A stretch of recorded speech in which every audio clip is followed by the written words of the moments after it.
ওয়াতাতরুকুনা বিহাদাল ওয়াদি আল্লাযী লাইসা বিহি আনিসুন ওয়ালা শাই, এমন একটি ধুধু প্রান্তরে রেখে যাচ্ছেন যেখানে কোনো জনবসতি, কোনো মানুষ যার সঙ্গে আমরা একটু মিশতে পারবো বা কিছু আমাদের সময় কাটবে, আমাদের সাহারা হবে, কিচ্ছু যেখানে নাই, এমনকি দানা পানি খাবার কিচ্ছু যেখানে নাই, এমন জায়গায় রেখে চলে যাচ্ছেন। ফাকালাত লাহু যালিকা মিরারান ওয়া জাআলা লা ইয়ালতাফিতু ইলাইহা, মহিলা কয়েকবার এই কথা বললেন, কিন্তু ইব্রাহিম আলাইহিস সালাম কোনো জবাবও দিচ্ছেন না, তার দিকে ফিরেও তাকাচ্ছেন না। কষ্ট হচ্ছে ওনার, তিনি তাদের প্রতি দুর্ব্যবহার শাস্তি দেওয়ার জন্য নয়। ফাকালাত লাহু, প্রথমে বলেছিলেন কি আমাদেরকে শাস্তি দিয়েছেন, কোন কোন রিওয়ায়াতে আসছে, নাকি আল্লাহর হুকুম? ফাকালাত লাহু আল্লাহু আমারাকা বিহাযা, যে আল্লাহ তাআলা কি আপনাকে এভাবে রেখে যেতে আমাদেরকে হুকুম করেছেন? ক্বালা নাম, তিনি বলেন হ্যাঁ তাই, আমার আল্লাহ এই নির্দেশ দিয়েছেন। ক্বালাত ইযান লা ইউদাইউনা, তখন তিনি বলেন তাহলে আশা করছি আল্লাহ আমাদেরকে হালাক করে দেবেন না, ধ্বংস করে দেবেন না, বরবাদ করবেন না, আমাদের আস্থা আছে আল্লাহর প্রতি। অন্য রিওয়ায়াতে এসেছে ইলা মান তাকিলুনা, ইব্রাহিম কার হাতে আমাদেরকে রেখে চলে যাচ্ছেন? ক্বালা ইলাল্লাহ, তখন তিনি জবাব দিয়েছিলেন আল্লাহর কাছে রেখে গেলাম তোমাদেরকে। ফাকালা রাদিতু, ঠিক আছে আল্লাহর কাছে রেখে যান, আল্লাহর হুকুমে ঘটে যায়, আমরা মেনে নিলাম। সুম্মা রাজাত, অতঃপর তিনি আর ওনার পেছনে পেছনে গেলেন না। ইব্রাহিম আলাইহিস সালাম সামনের দিকে যেতে থাকলেন, পিছনে তাকাচ্ছেন না, অনেক কষ্ট হচ্ছে, আদরের সন্তান 80 বছর বয়সে পেয়েছেন, এই সন্তানকে রেখে যেতে হবে এই ধুধু প্রান্তরে, কত কষ্ট ওনার মনে। ওনাদের সামনে কোনো কথাই বলছেন না। অতঃপর যখন তিনি সানিয়া এলাকা পার হয়ে গেলেন, ওনার চোখের দৃষ্টির বাইরে চলে গেল, তখন তিনি ওই যেখানে আল্লাহর ঘর হবে ওই দিকে মুখ করে আল্লাহর কাছে দোয়া করলেন, যে দোয়াটা আল্লাহ তাআলা কোরআনে পাকে উল্লেখ করেছেন, যে দোয়াটি এসেছে সূরা ইব্রাহিমের মধ্যেই, রব্বানা ইন্নী আসকানতু মিন যুররিয়াতি বিওয়াদিন গায়রি যী যারইন ইনদা বাইতিকাল মুহাররম, হে আল্লাহ আমি আমার সন্তানকে, আমার বংশধরকে, আমার স্ত্রী পরিবারকে রেখে গেলাম এমন একটি প্রান্তর, যেটা ধুধু প্রান্তর, যেখানে কোনো চাষাবাদ, গাছপালা, ক্ষেত খামার কিচ্ছু নেই। ইনদা বাইতিকাল মুহাররম, আপনার পবিত্র ঘরের কাছে। তখন কি আল্লাহর ঘর তৈরি হয়েছে? হয় নাই তো। তো তিনি বলছেন কেন? বলেন তো কেন বলছেন? ওনাকে আল্লাহ খবর দিয়ে দিয়েছেন, রাহমাকাল্লাহ, আল্লাহর কি পরিকল্পনা আছে এই এলাকায়, এখানে একদিন আল্লাহর ঘর নির্মিত হবে। তিনি এটা টের পেয়ে গেছেন, আল্লাহ ওনাকে খবর দিয়ে দিয়েছেন যে আল্লাহ আপনার পবিত্র ঘরের কাছে রেখে গেলাম, যেখানে কোনো খাবার দাবার, কৃষি কার্য কিচ্ছু নেই। রব্বানা লিয়ুকিমুস সালাহ, আল্লাহ যাতে তারা নামাজ কায়েম করে, সন্তানের জন্য তিনি এখানে এবং পরবর্তী বংশধর, তারা যেন, যারা এই এলাকায় থাকে তারা যেন নামাজ কায়েম করে, তারা নামাজ পড়তে থাকে, এখানে যেন তারা এই নামাজের ঘর বানানো হয়, এই ঘরে তারা দেখভাল করে, এক সময় তাদেরকে নামাজি বানান। ফাজআল আফইদাতাম মিনান নাসি তাহওয়ি ইলাইহিম, আর আল্লাহ মানুষের অন্তরকে এভাবে করে দেন, এই যে মানুষের অন্তরে যেন, কিছু লোকের অন্তরে যেন এদের প্রতি মায়া মহব্বত সৃষ্টি হয়ে যায়, কেউ যেন খবর পেয়ে তাদের লুকআপটা করতে চলে আসে আল্লাহ। ওয়ারযুকহুম মিনাস সামারাতি লাআল্লাহুম ইয়াশকুরুন, আর আল্লাহ তাদেরকে ফল ফলাদি থেকে, রকমারি ফল ফ্রুটের আপনি রিজিক দান করেন। আল্লাহ আশা করা যায় তারা শুকরগুজার হবে। তাদের জন্য তিনি নামাজের দোয়া করলেন, মানুষদের সমাজ এখানে গড়ে তোলার জন্য দোয়া করলেন, যেন মানুষ চলে আসে, তাদেরকে সঙ্গ দেয়, তাদের প্রতি তাদের টেক কেয়ার করে, এবং সেখানে যেন আল্লাহ তাআলা রকমারি ফলের রিজিক আল্লাহ তাআলা সাপ্লাই করে দেন। আল্লাহ তাআলা আমরা দোয়া কবুল করেছেন না? তাই করেছেন। সব রকমের ফল এখনো কিন্তু মক্কায় পাওয়া যায়, যদি আমরা এদেশেও পাই, কিন্তু এখন তো দুনিয়ার সবকিছু সাপ্লাই হওয়া সহজ হয়েছে।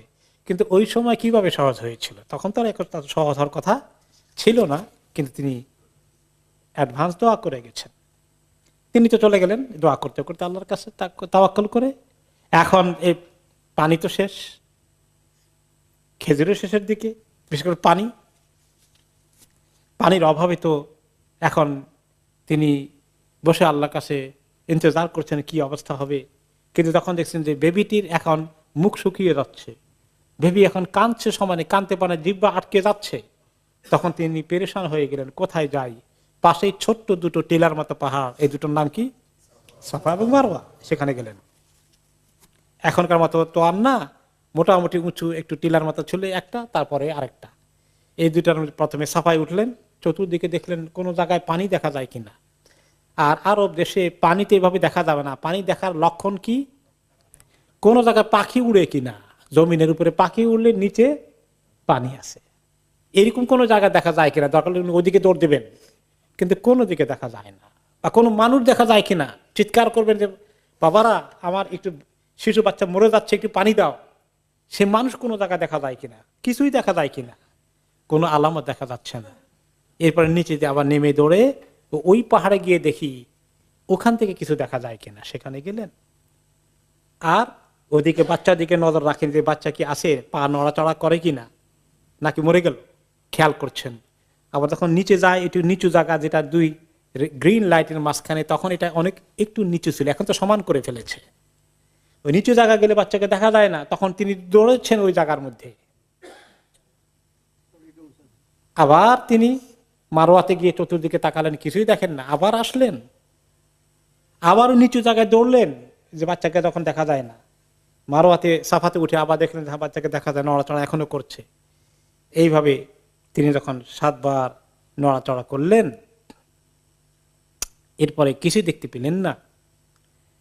তখন তিনি অস্থির হয়ে গেলেন যে আমি এখন বাচ্চার কাছে চলে যাই, আল্লাহ সেই বাচ্চাটা কি অবস্থা, কি আছে না মরে যাচ্ছে, আমি তাকে গিয়ে দেখি। তখন তিনি গেলেন। এরপরে কান্নাহু ইয়াসনাগুলিল মউত, বাচ্চা মনে হয় যেন তার এখন চিৎকার আর তার নিঃশ্বাসের অবস্থা মনে হয় যেন সে মৃত্যুর মুখোমুখি পৌঁছে গেছে। মায়ের জন্য এই সময় কি কষ্ট হতে পারে আপনি চিন্তা করেন। মাদের দুঃখ, নিজের কোলের বাচ্চা যদি এইভাবে কষ্ট পায়, এর চেয়ে বড় দুঃখ তাদের আর কিছু হতে পারে না। তারপরে তিনি বললেন লাউ যাহাবতুল্লাহ আলী ওয়াহিসু আহাদান, তিনি আবার গেলেন। কিন্তু তারপরে তিনি দূর থেকে দেখতে পেলেন এবার যে কিছু একটা যেন আওয়াজ পাওয়া যাচ্ছে। ফাকালাত আগিস ইন কানা ইনদাকা খাইর, কে আওয়াজ দিচ্ছ, কি নড়াচড়া শব্দ পাচ্ছি? তোমার কাছে ভালো কিছু থাকলে, আমি যে বিপদে আছি, ভালো কিছু থাকলে এখন আমাকে খবর দাও, উদ্ধার করার জন্য কিছু তোমার কাছে আছে কিনা। তখন উনি এই জায়গায় যখন আসলেন বাচ্চার কাছে, তখনই দেখেন যে সেখানে কিছু একটা আওয়াজ পাওয়া যাচ্ছে। দেখেন নাই তিনি, কিন্তু আওয়াজ পাচ্ছেন। বলে যে তুমি কে, আওয়াজ পাচ্ছি, নড়াচড়া পাচ্ছি, তোমার কাছে ভালো খবর থাকলে একটু হেল্প করো আমাদেরকে। তারপরে তিনি জমিনের মধ্যে ওনার পাখা দিয়ে একটু সামান্য খোদাই মতো করলেন।